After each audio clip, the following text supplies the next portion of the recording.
Hi everyone, this is Selena from Essence of the Moon, and in today's second part video of just showing you guys my book collection that I have, my array of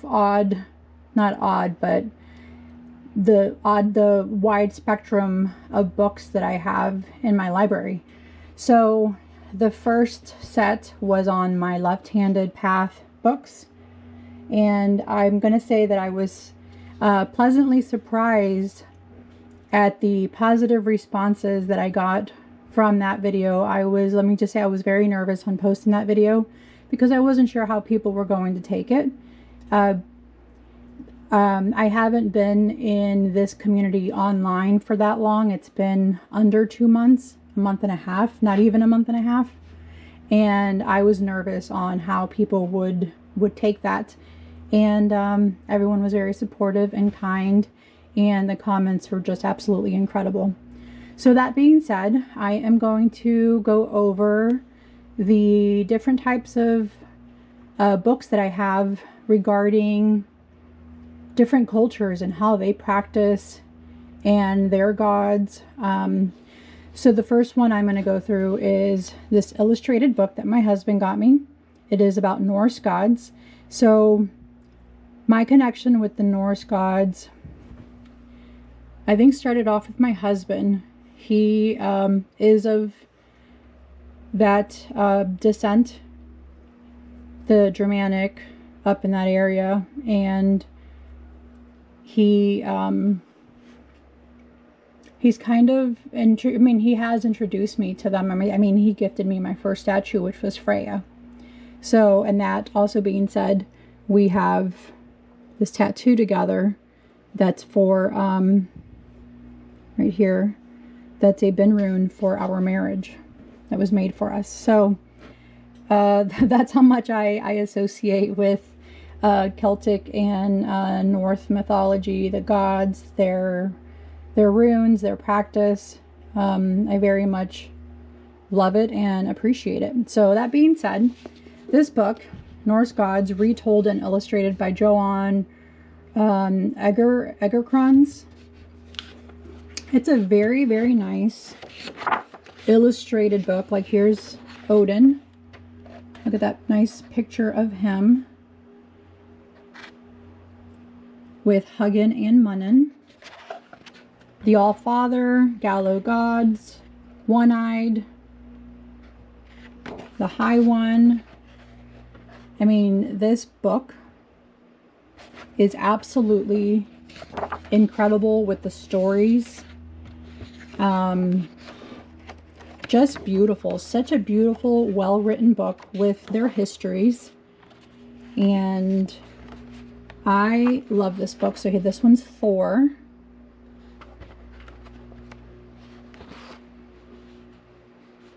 Yeah. And there's a really nice one in here of Hel.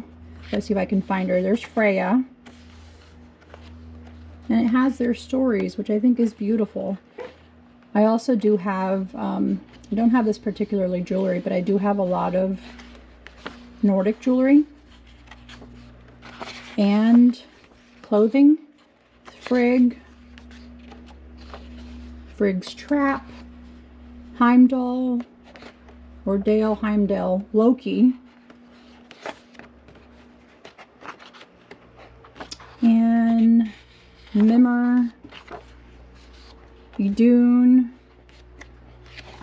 trying to find Hel, Skadi, because her picture in here is so beautiful and so powerful. Giants, monsters. No, she's in here. I have to show you her picture.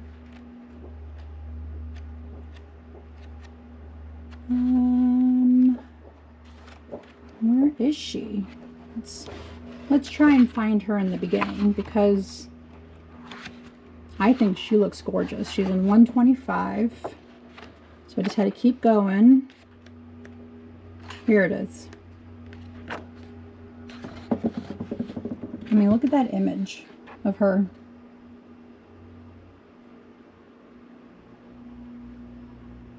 I think it's incredible. So this illustrator, such an incredible illustrator. So yeah, so here's Norse gods. My second one that's associated with Norse mythology is Guide to North Paganism, a comprehensive guide exploring Norse pagan history and culture, Vikings, myth, and legends of the Norse gods and goddesses, creations of the universe, runes, rituals, symbols, and divination. So I have read this book, and gives you like the Norse holidays, the summer months, Norse god family tree. So if you want to see where they came from, here's a timeline of Norse history. And cyclical nature of reality. Yeah, so this is a really good, it's about 190 pages, but it's a really good information, or like a reference book. So Guide to North Paganism by Emma Carlson. The next book is Futhark, a Handbook of Rune Magic by Idrid Thorson. This one I have not read yet. It's about 160 pages. And it talks about all the different runes and their keywords associated with each of the runes. So this is a really, really good, this is for the Elder Futhark runes. But it gives you like the Old Norse meaning, the Gothic meaning, Old English, Old Saxon, and Old High German. So how to pronounce them and what their meanings are. So again, another really good reference book to have. So it has all of the different runes, so rune knowledge, the definition, origin of the runes, history of the runes, runic practice, and it has all of the lore of the Elder Futhark. And then it has theory of rune magic, so manifestations of the rune row, elements, basic theories, rune work, so runic meditation, talismanic magic, sign magic. Really, really good. From what I was looking through and briefly read, just not read the whole thing, a really good reference book to have. So this is Futhark, A Hand of Rune Magic by Idrid Thorson. Yeah. The next book I have is about paganism and Celtic shamanism. So a guide to Norse magic, Druidism, runes, symbols, and more by Sylvia Hill. So paganism for beginners, unlocking Norse magic, Druidy, Celtic shamanism, runes, signs, and symbols. And then Celtic shamanism, the ultimate guide to Celtic Druidy, spirituality, earth magic, spells, symbols, and tree astrology. In this book, you'll discover the fascinating history of paganism and how it shaped the history and religious beliefs. Learn basics of pagan spirituality, including the deities and references towards nature. Understand how paganism evolved into modern practice like neo-paganism, Wicca, and more. Explore the practical magic of Wicca by learning how to use the difference. Learn about Celtic symbolisms and Celtic tree astrology and much more. Celtic animals, earth magic, so animal magic, the hazel tree, compatibility with the rowan and the hawthorn tree, the Ogham ciphers,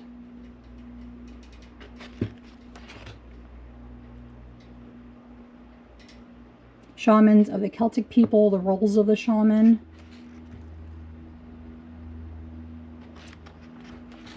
Druidy. Yeah, here's my little bookmark right here. Of course, the different runes, what they mean, their history, inducing a trance state. So breath work, recite mantras and prayers, primal sounds, beats, and rhythms, grounding, visualization. So different types of trance work, different methods. How the trance feels, the 5 levels of trance state. Very light trance. So you have, requires you to increase your self-awareness. Light trance, medium trance, and deep trance. Very deep trance. At this stage, you completely lose consciousness. It's similar to being in a coma or experiencing very deep, dreamless sleep. I don't think I've gotten there. Casting a protective circle. What is a vulva? So the goddess Freya modeled the role of vulva. This, yeah, such another good. Here's practical Wicca. Are you neo-pagan, Wicca, or both? I don't think it's good to specifically state you're one or the other, because I think it limits, I feel like it limits your practice. So when they say green witch, moon witch, I feel like it just limits who you are, in my opinion. Like it does that. So for me, I'm just a witch. In Spanish, a bruja. But yeah, it's just, I feel like you limit yourself. Or you can do chaos, be a chaos witch, which means you pick up everything from different parts of the witchcraft, like witchcraft itself, and then you make it your own. And you, my dog, she put her foot on, she put her head on my foot here. She startled me. But I feel like it limits you, and I'm one that doesn't want to be limited, so I'm not gonna put myself specifically as a green witch or anything like that. I'm just a witch, plain and simple. So yes, paganism and Celtic shamanism, but I do appreciate other cultures and what they do and what their witchcraft is like, because I like to see what they're doing. I like to learn from them, and I'm so intrigued by it, and I think it's just fascinating. You know, it's very fascinating how different cultures do witchcraft differently. So paganism and Celtic shamanism. And here we have the Morrigan, Celtic goddess of magic and night. I have not worked with her at all. I am interested and intrigued on doing so. So she is a goddess of war, witchcraft, death, protection, retribution. The Morrigan is one of pagan Ireland's most famous and notorious goddesses. Her name translates as Great Queen or Phantom Queen. Classified among the fairies, the Morrigan dates back to at least Ireland's Iron Age, but she is as modern as she is ancient. Among the most beloved modern pagan goddesses, the Morrigan enjoys a growing contemporary global following. So this is by Courtney Weber. I have not read this book yet. I am going to read it. When?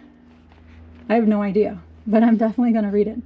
The shape-shifting goddess. Being in college and working almost 60 hours a week and having home responsibilities and other responsibilities makes it hard for me to have minimal downtime. My downtime has been filming videos and creating content and making my oils and all that fun stuff, and mindful magic for mental health. So that's where my free time is going. So this is a Morrigan, Celtic goddess of magic and might. So now we will be going into Egyptian, the Book of Dead. Spiritual Keys to the Book of Dead. I think my husband got me this book. I'm pretty sure he did. And Awakening Osiris is not only a translation in a book of Egyptian religion, but also a spiritual work that will serve many pagans as a prayer book of sorts, a book of meditations, something not to be read and left on the shelf, but to return to repeatedly. So, a reference book. I have not read this. I am interested in reading this. It has larger font in it. I feel it's about 190 some pages, almost 200 pages. And papyrus title, concordance, Awakening Osiris is the name of the book. And here are the different greeting Ra, greeting Osiris, the speeches, coming forth by day, the history of creation, 7 houses in the other world, giving charms to Osiris, remembering his name, giving a heart to Osiris, giving breath, drinking water, water and fire, fish stink. Please, my dog is standing at my feet here and she's going through all my books and smelling them. Adoration of Ra, a messenger of Ra. So yeah, I think this would be this is again another really good reference book to have if you are interested in learning about Egyptian Book of Dead or Egyptian magic. Baba Yaga's Book of Witchcraft, Slavic Magic from the Witch of the Woods, from Madame Pamita. I have not read this book yet, but it does have some really good stuff in here. I've flipped through it and read some of it, but I've not read it all. And it has how to hunt for mushrooms, had different recipes, different types of magic, the hut and the altar, the power of words. Here's a vow. Whatever I do, everything will be fine. Whatever I think of, everything will come true. Whatever I want, it will come true. So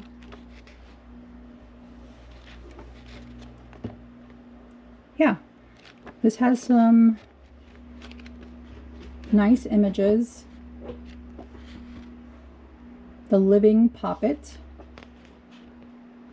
talismanic embroidery designs, which I think is really pretty.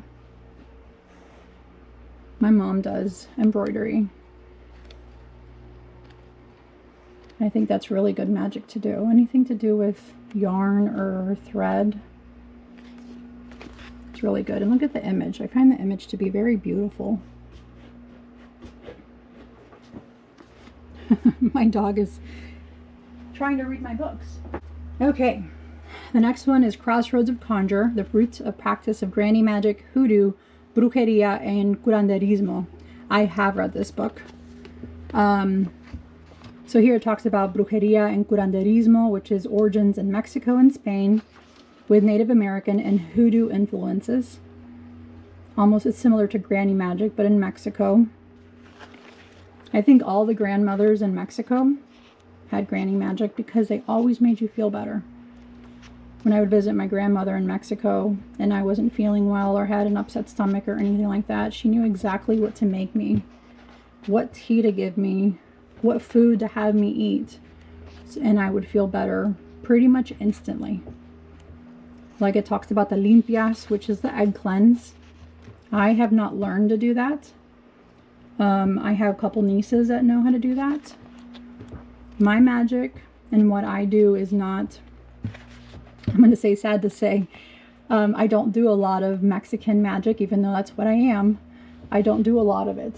Darla, stop looking at my book, honey. So Our Lady of Guadalupe, she is the Virgin Mary.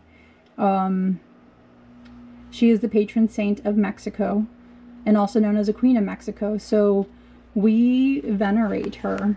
And even though I don't practice Catholicism,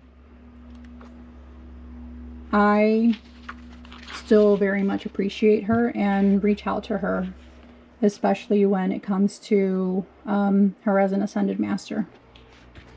So here it has La Santa Muerte. I have not worked with La Santa Muerte. Darla, honey, you're going to hurt yourself, baby girl. I have not worked with La Santa Muerte, but I think I'm not opposed of working with La Santa Muerte. I will say that. So yes, Brujería and Curanderismo for today. Brujería, Curanderismo, charms and spells. So the lodestone, the rattlesnake oil, encourage good sleep, childbirth magic, crossroads to conjure. So it has a bunch of hoodoo, different type of ritualistic practices that are considered like granny magic or hoodoo magic, brujería, different stuff like that. So let me see if I can get to the front of it. So talks about different types of hoodoo, root doctors, conjure doctors, two-headed doctors, relationship between hoodoo and healing, basic beliefs of hoodoo, hoodoo charms and spells like brick dust, foot trap, track work, silver dimes, sweet jars, sweet pots, graveyard dirt, mojo bags, and gris, and then Appalachian granny magic, which is like in my area, Pennsylvania, and then there's also the Ozarks, and then different types of magic associated with them, like warding off curses, marriage and wedding, healing, birth, death, water magic, witch wigglers, and then curanderismo with the Catholicism intertwined with it, which a lot of the voodoo has. For example, Marie Laveau, she used a lot of Christianity into her magic. So here they talk about the Apostles' Creed, the 12 truths of the world, holy water, all the stuff that she did, 7 knots, also for her. So crossroads of conjure, the roots and practice of granny magic, hoodoo, brujería, and curanderismo by Katrina Rasbold. My next book is Marie Laveau, Voodoo Grimoire, Rituals, Recipes, and Spells for Healing, Protection, Beauty, Love, and More. Although I don't think Marie Laveau had made a grimoire, I think this is what is associated with voodoo. And I have read this book, and it is really, really good. So I have little bookmarks in here for what like rosemary can do. Salt, sugar, vinegar, white household candles, white mustard seed, how to use magic dust and satchel powders, Adam and Eve powder. So this is to bring two people together to strengthen their emotional bond using the balm of Gilead, dried orange peels, rose petals, and Osiris root powder.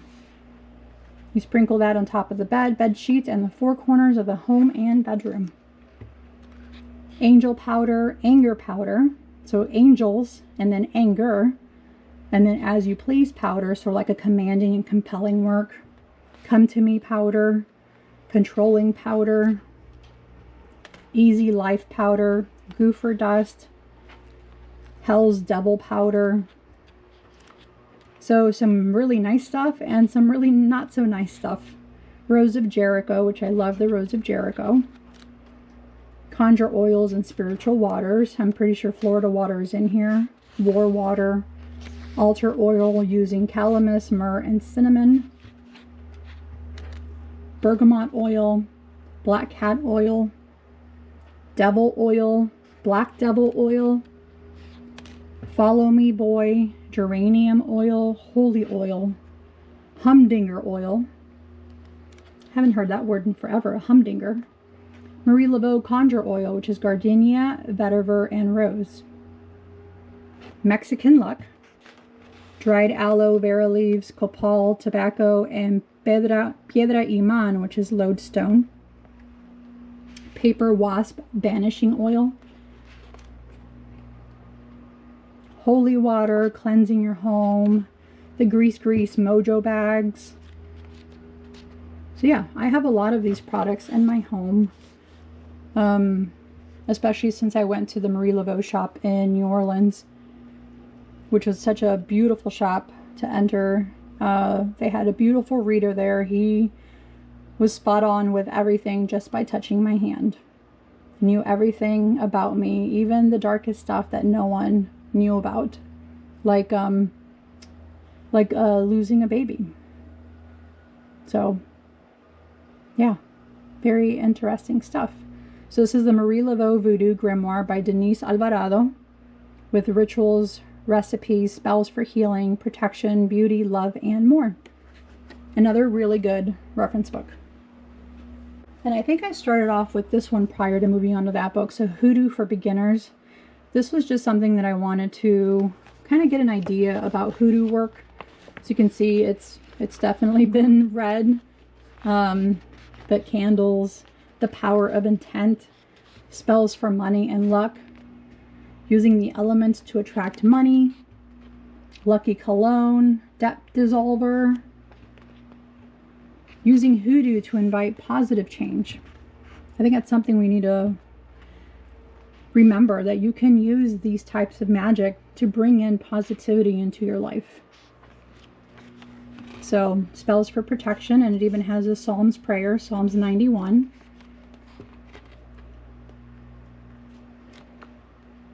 Karma, vengeance, and justice, invoking ancestral spirits for aid.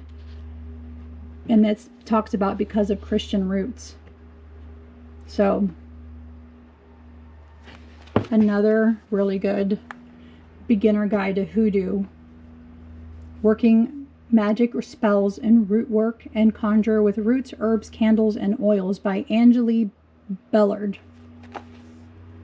And that is her picture. She's a long line root worker raised in Louisiana, teaching hoodoo for over 4 decades. So, yes. Now I'm going to get on to Mexican.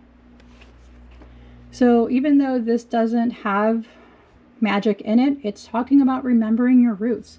So this is a Hay House book, and it says on here, how to awaken your ancestral power and live with gratitude. I think this can be used, this is a book inspired by Mayan wisdom, but I think anyone can use that who's wanting to awaken your ancestral power regardless what your ancestry is. So I think this is a really good book for anybody, not just of Hispanic heritage. My dog, she's like trying to attack my foot here, and her tail's wagging and it's going crazy. I wish I could show you guys, but you guys are stuck on a mount here on my desk. Darla, she is hilarious, this girl, I swear. Her tail's going crazy and she's trying to play with my foot. So you are what you eat. I think I definitely believe that, especially after losing about 100 pounds. And realizing that what you put in your body makes a huge difference on your spiritual well-being, on your mental well-being. So instead of eating a pizza, eat a salad, some healthy protein like chicken or fish. Her tail's going crazy. Oh my gosh. I would love to show you guys how much of a nut she is. Darla. So remember your roots, how to awaken your ancestral power and live with gratitude. So gratitude is more than an emotion of just a temporary feeling. It is a state of being that brings health, abundance, and enlightenment, for it's the key that unlocks all the doors of our lives. When we remember this truth, we find that we are connected to the wisdom of the trees, the light of stars, the elements, and to each other. Realizing we are all kin and connected to all things, we can overcome any adversity, living in right relationship and finding boundless gratitude for all that brings us. So again, I think this can work for anybody. So this is a Hay House book. I just got this probably a month ago. So it is in the line of books for me to read. Invoking Mexican magic, so magia, conjuring. And it's kind of funny how you can look at it from both sides. So this book is written by Alexis Arredondo and Eric Labrado. And there's, she's trying to talk to me. So like Mexico, the witchcraft and spell casting of the borderland people is diverse, colorful, and deeply rooted in its history. With origins from the early Mexican natives and influences from the European colonizers, the magic of Mexico is truly unique. As tradition continues to blend and transform into new identities, the power of hechicería, or spellcasting, continues to grow today with influences rooted in Asia, Romani culture, the Caribbean, and more, which is very true. So this curandería, she's from Oaxaca, which is in the way south part of Mexico. But back to the different cultures. Looking at my 23andMe, it is all over the world. I'm not joking. Every part of the map in the world, except for a couple continents, which I'm going to say like Antarctica. Obviously, nobody really has any connection there. Or Australia. Neither one of those are on my DNA, but everything else is lit up. Africa, different parts of Europe, some parts of Russia, South America, North America, the Caribbean. My DNA is everywhere. I have like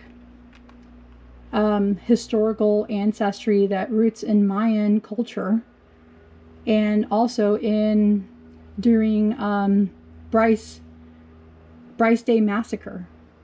So the fact that it goes from Mexico to Bryce Day Massacre, my DNA matches both sides and from one side of the pond to the other. So it's really wild. So this talks about the evil eye, mal de ojo, the bleeding egg, the stillborn egg, which I have seen, and that's not really nice. Conjure de tabaco, llámame, so tobacco, conjure, call me spell. Bolsita de chuparrosa, which is a hummingbird charm.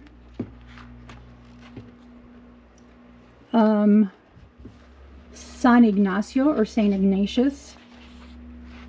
San Miguel Arcángel, which is Saint Michael, the archangel. She's going crazy today. 7 limes cleaning. So 7 limes, salt, sharp knife, white paper, white plate, and paper bag. Mal de ojo, the evil eye. Susto en espanto, which is fear and extreme fright, which does happen. Bárbara Pachita Guerrero. Teresa Urrea. La Santa Muerte. White magic. Our Lady of Guadalupe. La Rana, La Chuparrosa, so the frog and the hummingbird. This spirit animals like the screech owl or the lechuza.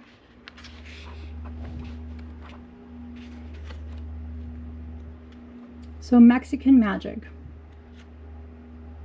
And different terminologies in here. Domination spell. So to me, it's very similar to hoodoo magic and voodoo magic. They're so connected.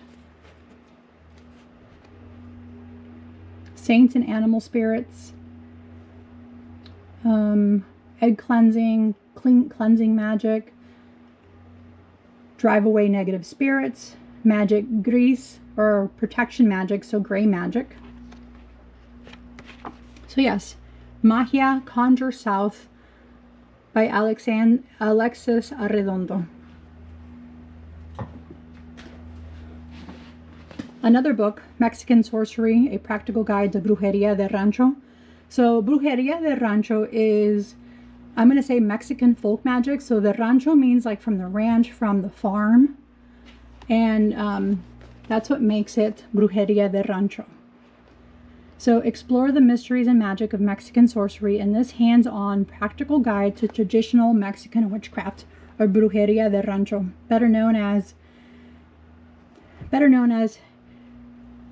hechicería, or Mexican sorcery, refers to brujería as it is practiced in the rural areas of Mexico. Like, for example, meting out justice through the use of cursing and hexing for those who may not be able to pay lawyer fees.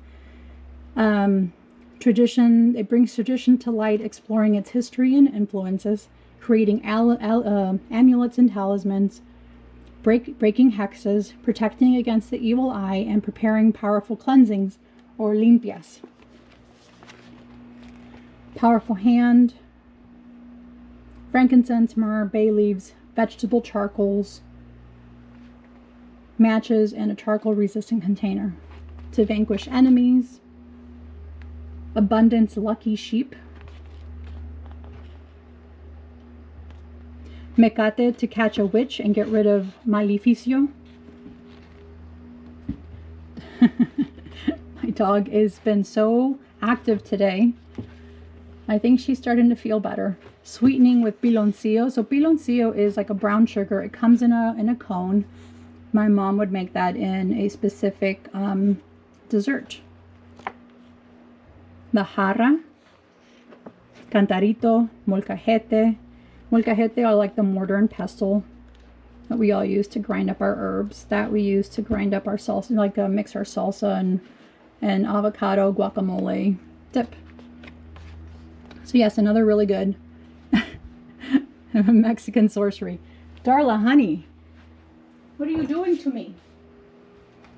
Oh, here's another one with Norse magic and runes. I must have put that in the wrong section here. So another really good reference book to have, and this is for beginners. So a beginner book.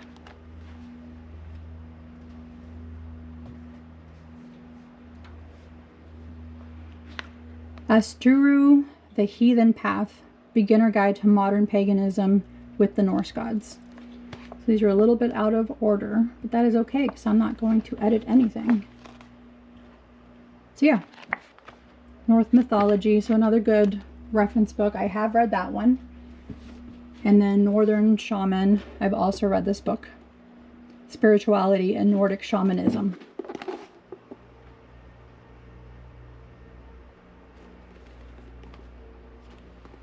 Okay, last but not least, American Brujería, Modern Mexican American Folk Magic by J. Allen Cross.